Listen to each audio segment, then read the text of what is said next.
everybody. Teresa Youngstrom. It all started one day when I walked up to this door and knocked on the door, and I was there to provide private duty. As you can tell, this is another story time. And immediately on the other side of the door, I heard, and you're like, okay, little dog. Little dogs are sometimes more ferocious than the big dogs, right? So I'm there to do home care. There's a gentleman, he's forgetful, a little debilitated. He's going to need help with transfers. And we open the door, and there is a ferocious wiener dog. And I'm telling you what, he was too much. And he took off running, and he hopped up in the lap of the guy that I'm supposed to be there to take care of. And and I thought, oh boy, I'm going to need help on this one. Or maybe it was the time that I walked into a house. I'd been sent there because the woman had been determined. Well, apparently she'd been found down in her ditch on a morning, in her robe. I guess she was trying to get the paper or something, but fell. And oh my word, you wouldn't believe what was inside her door. And first of all, a giant German Shepherd, and he looked to be in pretty good health, and he was friendly, but there were also 5 or 6, I lost count of how many cats zipping around that house. And I'm telling you, from eye level up, it was a gorgeous home, upward, middle class neighborhood, brick home, subdivision, beautiful. Someone does the yard for, but inside, oh my word. Like I said, eye level and above, it was artwork from around the world. It was so amazing. Below eye level, evidence of someone who's been trying to hold it together for a very, very long time. And one great big German Shepherd that we are going to talk about. Or maybe the story of moving a woman from her high rise with her sweet little dog into a community where they allow you to have dogs. But boy, does that take more effort. And so let's back up and talk about our gentleman out on the farm with his little Territorial wiener dog. And so I get in there, and I'm thinking, this could be tough taking care of this gentleman. Like I said, because I needed to do some hands-on things. So I sat and visited for a while. I know better, get to know him, and try to get to know little dog that promptly sat down in his lap. And we're going to talk about whether we should get mom or dad with dementia puppy. That's on the list too. But this little guy, he had positioned himself to protect his person. He was a good little watchdog. I got to tell you, he was a good little watchdog, but it sure makes it hard for a caregiver to come in and do their job. And so at the time, I had not talked to my sister, Judy Moore, who was, her company up in Maine is all about taking care of dogs and understanding what they do. I work on understanding what people with dementia are trying to communicate. She's all about understanding dogs, especially the ones that bite or growl. And man, she is incredible. I've learned so much about communication from dogs. So on this particular day, though, I hadn't deferred to my sister yet. And so I basically just got a great big bath towel and scooped up the little guy gently and set him down in the laundry room and close the door so that I could get some work done with the gentleman I was being paid to be with. And so the goal was to actually put him to bed. And so got him into bed, and then he was good for a little while, but I was going to be there for a while. I was there like for a 3-hour shift, and I was going to be able to stay late until the next person came. And so we let the little guy out of the laundry room, and he comes then up onto the bed. And I mean, he took a stance, and he was not going to let us near that bed again, even though we were going to have to change this gentleman and turn him before I left. So territorial wiener dogs, I mean, that is a concern when you are giving care. The woman with the German Shepherd. So as I came inside her home and realized, oh man, things had been bad for a long time, but I can tell you that somebody knew because she had plenty of groceries. Somebody knew and just, I guess, didn't know what to do. I think it apparently later on found out it was a couple of nieces or granddaughters or something who was bringing this woman her supplies. But when I got there, the goal was for me to hang out until the rest, my caregivers, I was still working for the private duty company then. I was going to be there until the caregivers got there because we'd realized this woman, was not safe by herself and she had all these animals in the house. And, ooh, the odor was really incredible, and, she was so ambulatory and talkative, and she told me, she was gonna feed the dog, the giant German Shepherd, who was very friendly, I have to tell you, and, she went to the refrigerator and pulled out a pack of lunch meat. I'm not kidding, and went right to the front of the leather couch and just laid out those slices of lunch meat across the front of the couch. The dog was incredibly happy with the procedure and that he wasn't getting some bag of kibble and he was getting fresh lunch meat out of the refrigerator. So that was kind of an ordeal. Initially the family thought that they could move her, downsize her, maybe to a community. And so initially they put her into an assisted living community, but there were challenges, and I don't know, sometimes I wasn't in control of that. I was part of the private duty company.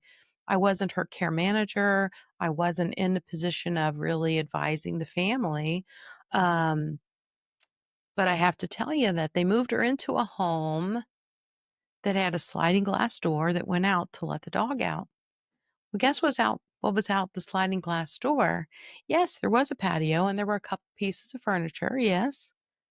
But what was beyond that? Nothing. Grass, a grassy couple acres of grass that the other people who lived there had access to, but then no fence, no nothing. So, how soon do you think it was before I got the call?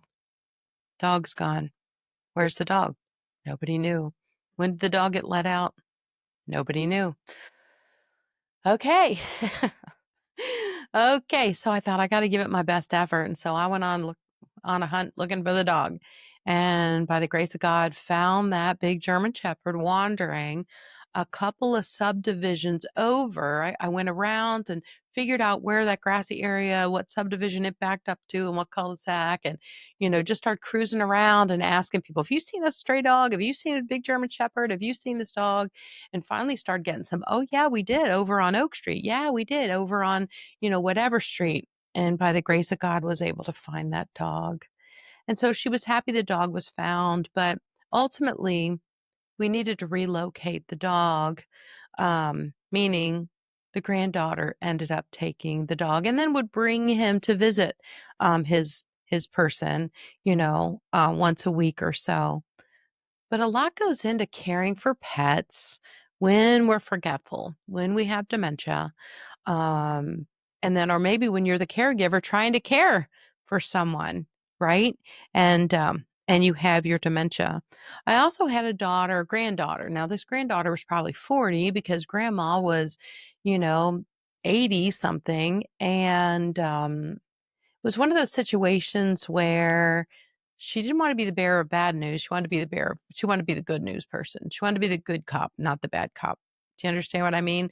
Like, not the one to disappoint this person anyway, um, but give them more. And she kept pushing towards, "We should just get grandma a puppy. We should just get grandma a puppy. We should just get grandma a puppy," where most of the meetings I had with this family, and this was after I had my business, was, do we need to bring care in, or is it time to move this woman to a community because she was not doing well living alone much longer? And I just got to tell you, think about the work that goes into bringing a new dog into your home. First of all, dogs have personalities, absolutely personalities, and some are better or worse. Not being around other dogs and being just around a person. Some are pleasers and some are not. My sister, who is the dog therapist, that's what I call her. Um, she said, when your dog comes up to you and wants to be petted, does he keep his face with you or does he turn and put his backside to you? Like, can you get that spot right about there? And what's funny is my own lab, my yellow lab, Jackson, he does just that. He turns his backside to you because I thought he'd be a great therapy dog. And she's like, no, Jackson's more about Jackson. And you know what? He's not mean or anything, but she's right. Jackson is about Jackson, and all he wants to do is for you to throw that next toy so that he can bring it back to you and throw it again. It's all about the game.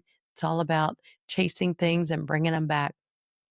And so I thought back to counseling this granddaughter on whether grandma needed a puppy. And just think about all the work that goes into that, even for you, those of you clear minded out there. It's a lot of work. And the thing is, it's not just a lot of work for a week. How long is a puppy a lot of work? Well, dogs are puppies for several years. I know we've always had Labradors or some type of golden retriever, and I feel like they're puppies until they're 5 years old, and they need lots of exercise and activity. So it very much depends on the dog. She didn't want to get grandma a very big dog, but they still have to be let out, for what, 4 times a day at least. They got to be fed a couple times a day. We got to make sure water's available and that they get some exercise. And raising a puppy, I mean, I can just see grandma pushing her walker and this puppy on her pants leg, rah, rah, rah, rah, rah, and having a good time at her expense.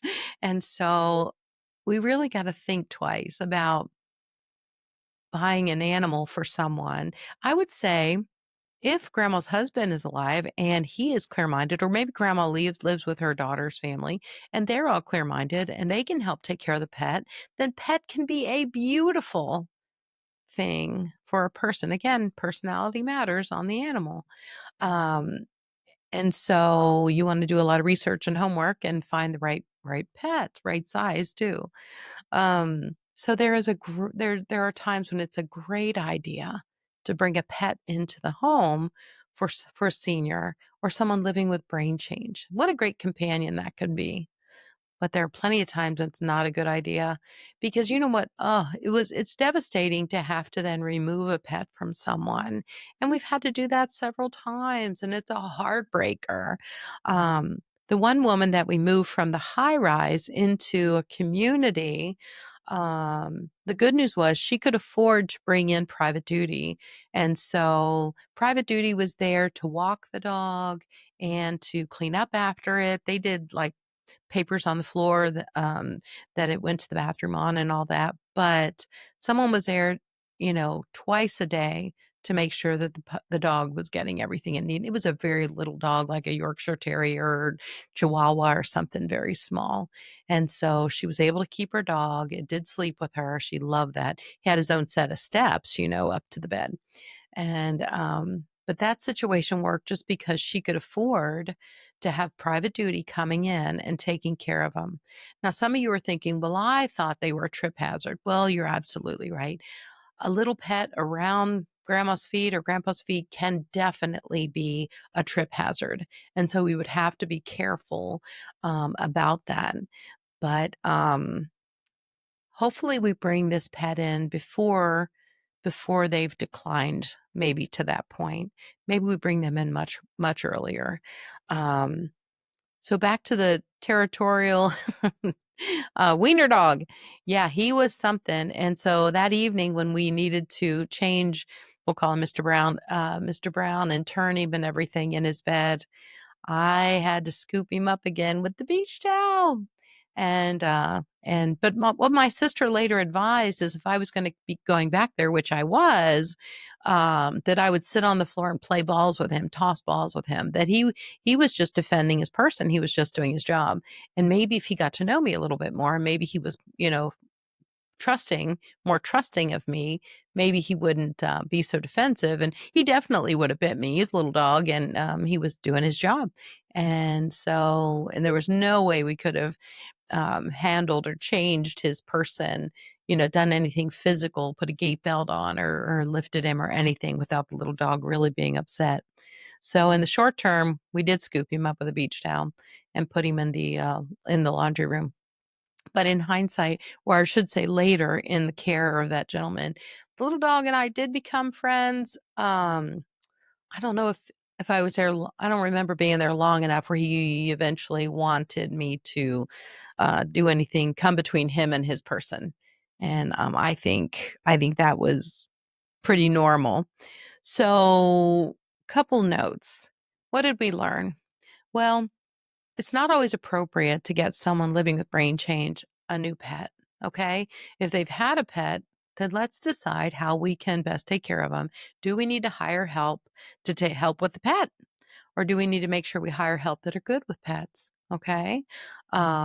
So getting them a new pet, probably not the best idea unless they live with somebody who can manage the majority of all that extra care. Um, you know, be careful with a little pet. Yes, that they don't trip and fall over them. Um, and I think just with training, a dog in general can learn to keep their distance away from the person's feet and stay out of the way. But do they bring lots of comfort? Yeah. Yeah, I think probably they do. I was raised with animals, maybe you weren't.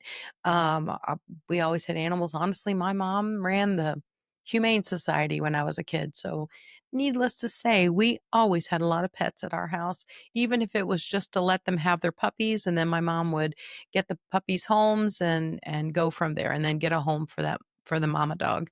But we always had animals at the house, grew up on a small farm, and a lot of work, but a lot of pleasure.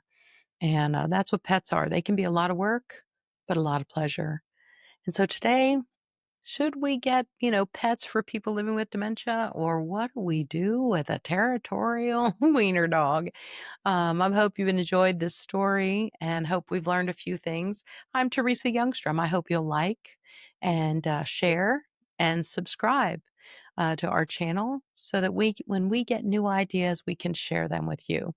Thanks so much for being here. And keep in mind, you got this.